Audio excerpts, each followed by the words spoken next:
L'infanzia è uguale per tutti. Su questo principio universale si basa la richiesta firmata da Unicef, Save the Children e numerose associazioni professionali della scuola perché il governo impugni davanti alla Corte Costituzionale la legge regionale del 21 febbraio 2017. Una legge che ha introdotto il criterio di precedenza nell'accesso ai nidi ai figli di coloro che risiedono in Veneto da più di 15 anni. Quello che è sbagliato è introdurre un criterio per il quale poi alla fine alcuni rischiano di rimanere fuori ed è anche poco attrattivo per la regione. Ipotizzi un ricercatore universitario che vince un concorso a Padova e che ha bimbi piccoli, ma siccome si trasferisce in questi anni a Padova sarebbe escluso dal nido.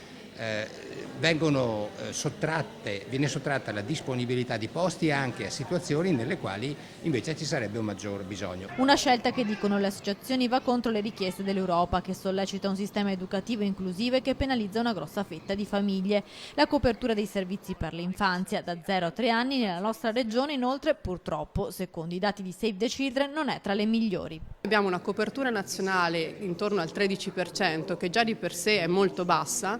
In Veneto questa percentuale è sotto il 13%, quindi tra l'8 e il 10%. Questo significa che, come potete immaginare, quindi solo 8-10 bambini ogni 100 possono usufruire di un servizio nidi.